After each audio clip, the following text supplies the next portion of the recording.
We think of hunting as a sport, a man, a rifle, and the wilderness. It is a test of patience, a test of skill. But what happens when the prey isn't a deer? What happens when the prey isn't a bear? What happens when the prey is you? Imagine being 17 years old. You are handcuffed. You are terrified. You are standing on a frozen airstrip in Anchorage, Alaska. The man standing next to you is loading a rifle into his small plane.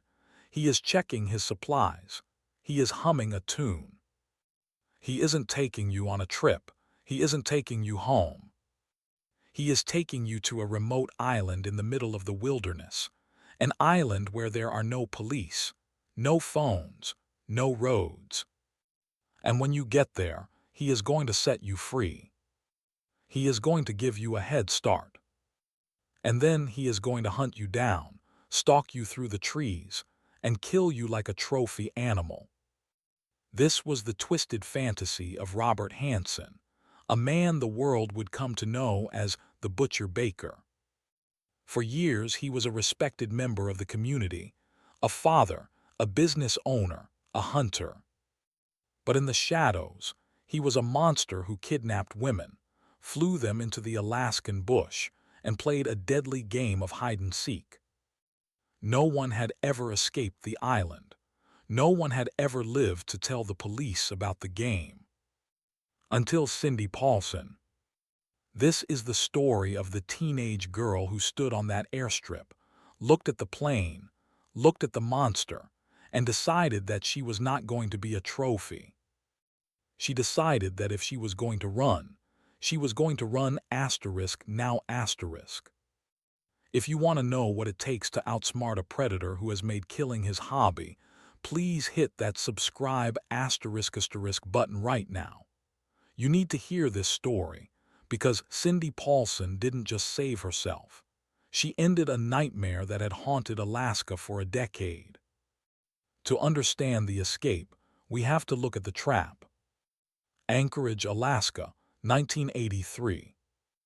It was a rugged place, a place where people went to disappear, a place where the nights were long and the cold was unforgiving. Robert Hansen was a local celebrity. He owned a bakery. He made the best donuts in town. He was a family man. But he had a secret life. He preyed on the women who lived on the margins of society, dancers, sex workers, runaways, women he thought no one would miss. Cindy Paulson was 17. She was vulnerable. She was working the streets to survive. On June 13, 1983, she met Robert Hansen. He offered her money for a date. Cindy got into his car. But the moment the door closed, the baker disappeared and the butcher emerged. He pulled a gun. He drove her to his house. He chained her up in his soundproof basement den. For hours he tortured her. He assaulted her. But he didn't kill her there. That would be too easy. That would be boring. He told her, "You're special. We're going on a trip." He told her about his plane. He told her about the cabin in the woods. He didn't explicitly say, "I'm going to hunt you," but the look in his eyes said everything. He was savoring the anticipation. The next morning, Hansen prepared for the hunt. He handcuffed Cindy. He put her in the back of his car. He drove to Merrill Field, a small airport where he kept his Piper Super Cub plane. This was his routine. This is how he disposed of the others. He would fly them out to the Nick River or into the mountains, places where a scream would only be heard by the wind. But predators get arrogant. They get comfortable. Robert Hansen had done this so many times. He was on autopilot. He parked the car. He left Cindy in the backseat, handcuffed. He walked over to the plane to prep the cockpit. He thought she was broken. He thought she was too scared to move. He thought the handcuffs were enough. He was wrong. Cindy Paulson was terrified, yes, but she was also observant. She watched him walk away. She looked at the car door. She reached for the handle with her cuffed hands. She pulled. Click. It opened. Cindy didn't hesitate. She jumped out of the car. She was barefoot. It was Alaska. The ground was gravel and ice. She didn't care. She ran. She didn't run into the open field where he could see her. She ran towards the road. She ran towards civilization. Robert Hansen turned around. He saw the open car door. He saw his trophy running away. He panicked. If she got away, his double life was over. He chased her. But he couldn't shoot her right there at the airport. There were people around. He had to catch her quietly. Cindy ran to the street. She saw a pickup truck driving by. She didn't just wave. She threw herself in front of it. She was screaming, "He's going to kill me! He's going to kill me!" The driver of the truck, a brave man, stopped. He saw a teenage girl in handcuffs, barefoot, terrified. He saw a man, Hansen, running towards them looking angry. Hansen tried to bluff. He ran up to the truck. He put on his nice guy mask. "Oh, thank God you stopped her," Hansen said. "She's my daughter. She's having a mental breakdown. She's trouble. I'm just trying to get her home." This is a terrifying moment. The gaslight maneuver. The truck driver looked at the respectable-looking man. Then he looked at the terrified girl in handcuffs. Cindy screamed, "He's lying. He kidnapped me. He raped me. Look at the cuffs." The truck driver made a choice. He trusted the fear in her eyes. He told Hansen, "I'm taking her to the police." He hit the gas. Hansen was left standing in the dust, watching his victim and his secret drive away. This should be the end of the story. The bad guy gets arrested immediately, right? Wrong. This is the part that makes you scream at the history books. The truck driver took Cindy to the police station. They unlocked the handcuffs. Cindy told them everything. "His name is Robert. He has a bakery. He has a plane. He kept me in his basement. He has a gun." She gave them a perfect description of his house, the trophies on his wall, the chain in the floor. The police brought Robert Hansen in for questioning. And Robert Hansen played it cool. He was calm, he was polite. He was the butcher-baker, a pillar of the community. He told the police, "I don't know what she's talking about. She tried to extort me. She's a street girl. She's making it up." He produced an alibi from two friends who were covering for him. And the police believed him. They looked at the respected business owner. They looked at the teenage sex worker. And they let him go. They let a serial killer walk out the front door because of prejudice. They dismissed Cindy's story as a business dispute. Cindy was devastated. She went into hiding. She knew he was still out there. She knew he would come for her.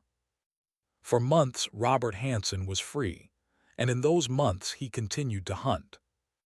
But there was one FBI agent who was looking at the bigger picture. Agent Glenn Floth. He was investigating a series of missing women in Alaska. Bodies were turning up in shallow graves in the wilderness. He had a hunch they were connected. He looked through the police files, and he found the report on Cindy Paulson. He read it, he saw the details. The plane, the basement, the handcuffs. He thought, this isn't a dispute, this is a survivor. He tracked Cindy down. He didn't treat her like a criminal, he treated her like a witness. He asked her, "Can you show me his house?" Cindy was terrified, but she was brave. She got in the car with him. She pointed out Robert Hansen's house. She described the inside of the den perfectly. The bearskin rug, the jewelry, the specific layout. Floth got a search warrant. The police raided Hansen's house, and they found exactly what Cindy said. They found the soundproof room. They found the chain's anchor in the wall. But they found something else, something damning. In the attic, tucked away in a corner, they found a flight map. And on the map, there were little X marks drawn in red ink. Dozens of them, scattered across the wilderness. They also found jewelry. Necklaces, ID cards, rings. They belonged to the missing women. Robert Hansen wasn't just killing them. He was keeping souvenirs. He was taking their jewelry as trophies of his hunts. Confronted with the map and the jewelry, Hansen's defense crumbled. But he still wouldn't confess. He thought he was smarter than them. Until they played their ace card. They brought up Cindy Paulson. They told him, "We know about the airport. We know about the handcuffs. We know you lied." Finally, the butcher baker broke. He confessed to murdering 17 women. He admitted to flying them out to the wilderness. He admitted to releasing them and chasing them with a Ruger Mini 14 rifle. He admitted that it was a game to him. He agreed to take the police to the grave sites marked on his map. They flew him out in a helicopter. He pointed to the spots where he left the bodies. It was a graveyard of innocent women, hidden by the beauty of the Alaskan landscape.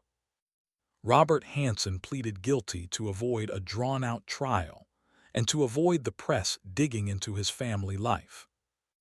He was sentenced to *461 years plus life in prison. He died in prison in 2014.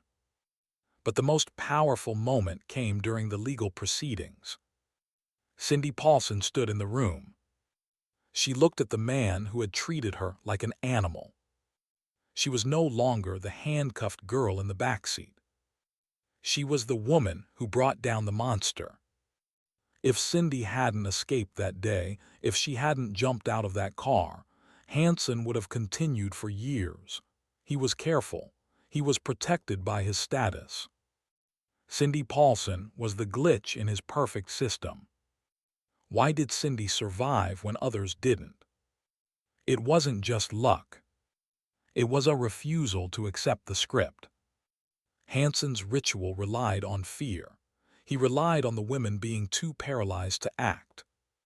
He left her in the car because he assumed his dominance was absolute. He underestimated her desire to live. When Cindy saw that door handle, she didn't think about the pain of falling on the gravel. She didn't think about the cold. She thought, "This is my only chance." She calculated the risk. Jump equals maybe die. Stay equals definitely die. She chose the jump. And then the quick thinking in the truck. When Hansen tried to gaslight the driver, Cindy didn't freeze. She screamed the specific details. "Look at the cuffs." That shattered Hansen's lie. She fought for her narrative. The story of the butcher baker is often told as a story of a brilliant, evil genius.